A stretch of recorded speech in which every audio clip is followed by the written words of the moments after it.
Hey, Sassy Stuff. This is another Sideline Stories. I'm Emma. And I'm Georgia, and we're here with Elijah Jones, who is part of the Alabama Spirit Squad. And we're going to be talking to him about all great things Alabama. First, we just want to know what inspired you to get into cheerleading and tumbling, and how has that evolved over your journey into Alabama? Well, the funny thing is, I never wanted to cheer to begin with. So that's that. When I get that question, I mean, I always say it's a long story. So when I was younger, my sisters did gymnastics, they did, cheerleading, and things of that nature. And I've like been around it, but I was a football kid from like when I was born all the way through and through. I played football, and I only knew football, so. It was one time I was in the gym with my sister. I just, my biggest goal was to do a flip in the end zone. I feel like a lot of football players can agree that like at one point they just want to learn and do a backflip and just like do a backflip. Yeah. And I was on the trampoline, and next thing you know, they're asking my parents, because I was learning pretty fast. They're asking my parents like, can we get them on the team? Can we get them in tumble class, whatever? And yeah, no, so. My mom, she asked me, but it didn't feel like she was asking me, honestly. It felt like she was like, you got to do it. So she asked me, I said a few things while we were in the gym, and yeah, that didn't go too good. I'm telling you, I got a whooping. You know what I'm saying? So, I mean, I felt obligated to do it after that. And I kind of ended up in cheerleading. So, I mean, yeah, Hey, I'm moms pretty knew far in this. Yeah. They In do. the right direction for sure. Yeah. Right, 100%. Moms know what you're passionate about before you do. Yeah. Yeah, I'll say I got passionate about it. I wasn't the biggest fan at first, but after seeing like the social aspect, I was like, okay, I can do Yeah. this. I can do this. Around football too. So she's like, you like football, so now you can transition over here. So why did you choose Alabama? That is also a funny story. Oh my goodness. So, at first I wanted to go to a school named TVCC. It's like they call it the Valley. It's in Texas. It's a junior college. Yeah. And they're like primarily known for cheerleading. I was like, hey, I've been cheerleading for a minute. I want to go get a national championship. I'm going to NCAA school, which if for anybody that doesn't know, NCAA is the competition down in Daytona for all NCAA schools, and then what we compete at is called UCA, and that's just meant for primarily like stunning and like not really tumbling, but stunning, and it's like a lot of game day ish, not super game day, but it's like more relaxed, more calm down instead of like a full performance routine. And I wanted to go there. All my friends was going there, And I mean, like I get where my mom was going with it. I was like, all my friends are going there. I got a chance to be on a Netflix show called Cheer, and I was like, I got to go to the school because everybody I know is there. But I mean, I ended up getting into the Netflix series anyway. Yeah. I was just like, but she basically told me no because it sounded like I just wanted to go there for my friends, and then I was like, all right, I guess I'm gonna just pick the most expensive school I can pick then. But it was just out of pettiness. I was like, I'm just gonna go to Alabama. Well, do you like it? Oh yeah, 100%. I can say my first year I did not like it at Alabama. I think it would be a big transition because you're from Atlanta, right? Right. I live in Georgia currently. I'm a military kid. I'm in Atlanta too. Okay. So I was in Atlanta to Bama, girl. I was a Georgia fan at first. Everybody hate to hear it, but I was ride or die over there. You can't be a Georgia fan now. No, not anymore. That's just my dad. So what's your favorite part of cheering during a game? I know my favorite part is watching you guys tumble down the end zone. I think that's awesome. So what is your favorite? I think my favorite part is probably doing the mic and also tumbling in the end zone. Like I said, I really don't like cheering. And like it's fun. I guess fun for the most part. I like really like football. I like watching the football, tumbling. And I just like to be in my own la la land. I'm just that type of person, whenever I got to do a whole thing over and over, like, because when we do stunts on the sideline, we go to the band's music, and it's a lot of stunts. So I'm just like, I'm like, all right, let's get it, but I don't want to do it. But no, that's definitely my favorite part. Yeah. And y'all are getting ready for nationals, correct? Yes, correct. Okay. And how do y'all prepare for that? Do you have like a certain way you like schedule y'all like to go do, and how do y'all prepare to take over nationals? Okay, so I want to say around October or November, we start seeing who has what skills in stunning aspects, tumbling aspects. That's, I mean, primarily what we do for nationals. We don't really do anything else, but for we see who has the skills. It's like an evaluation. I mean, if you don't have the skills, or if you're trying to improve to get your skills, you don't make mat. And mat is basically all the people that are on the mat. There's only a select few people that can be on the mat, which I believe is like 20 something. It's not a lot. We have way over 20 people on the team. Basically, after that, then we just start like going practice. So I think last week was finals week, so it wasn't really like we're not required, we're not allowed to be required practice. But the week before that, every Monday, Wednesday, no, Tuesday, Thursday, and Sunday. My schedule is crazy, and then we have workouts on Monday and Wednesday. So we do practice Tuesday, Thursday, workouts Monday, Wednesday, and then we were just performing. We performing, perfecting our craft, everything at practice. We just got done doing workouts, so now we're full deep into the season. And right now, to prepare, we're just practicing 2-a-days all this week.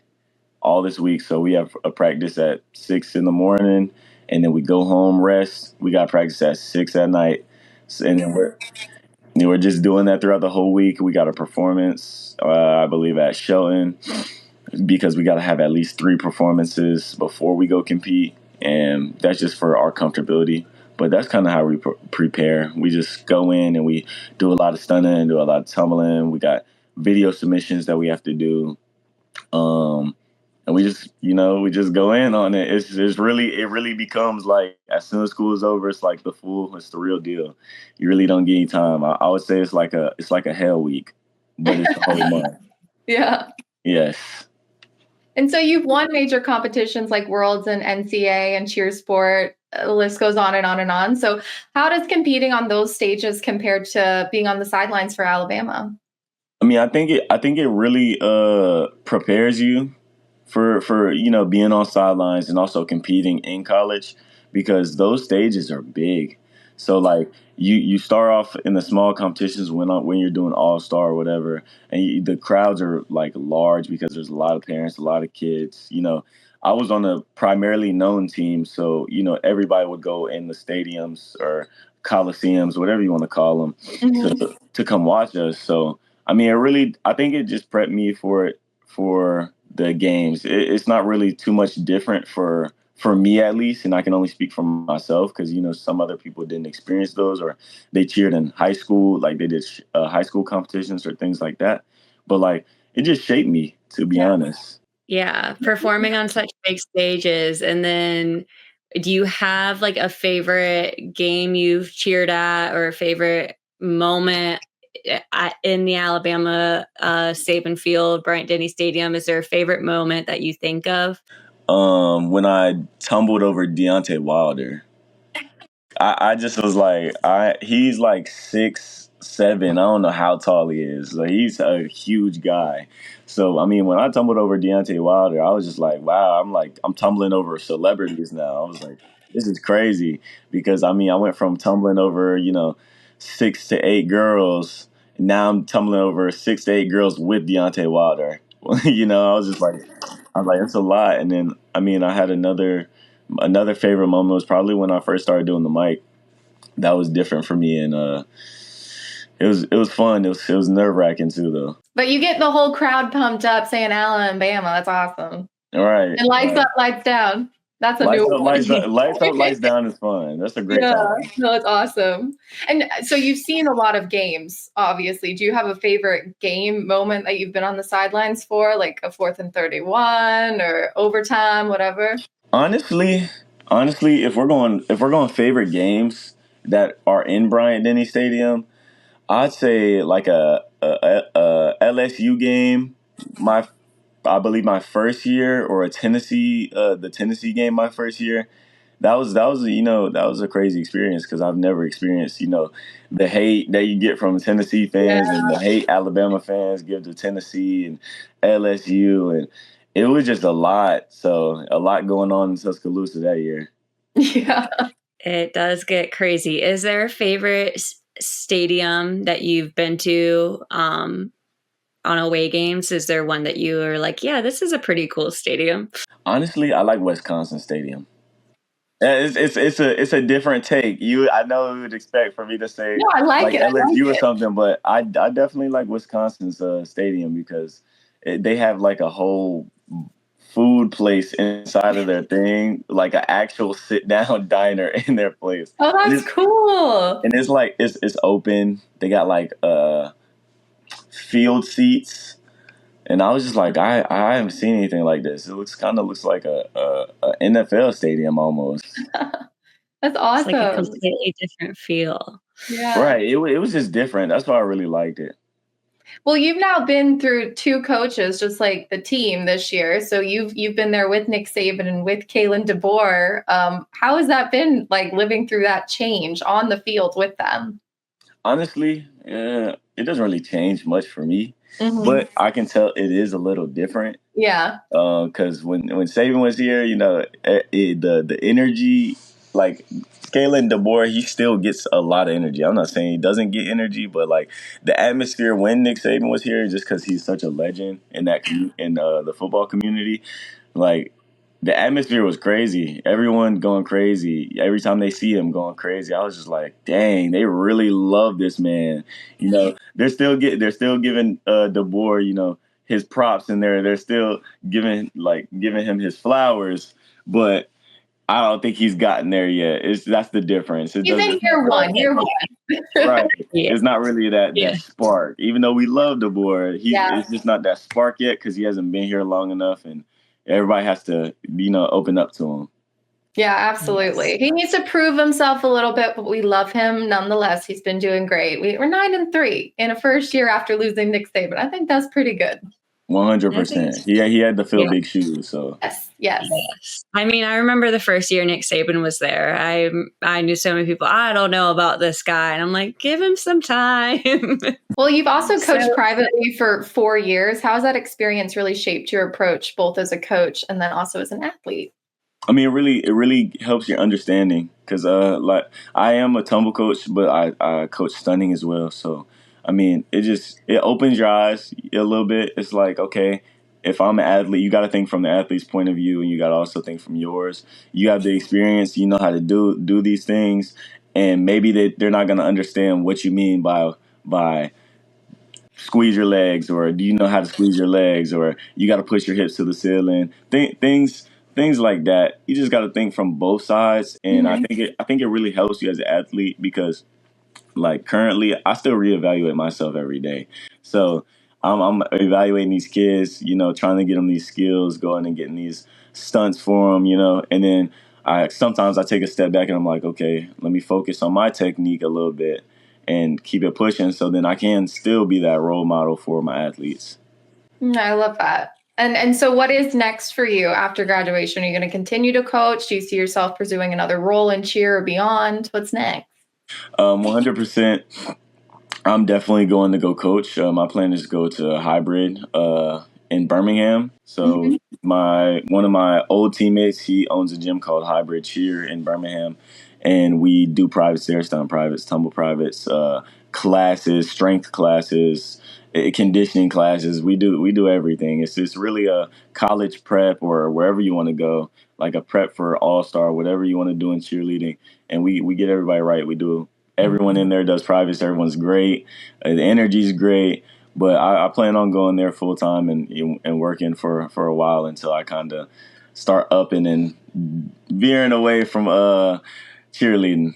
So other than cheerleading, what do you want to do? Like, what is your major in? My major is in general business. I had switched my major like my sophomore year.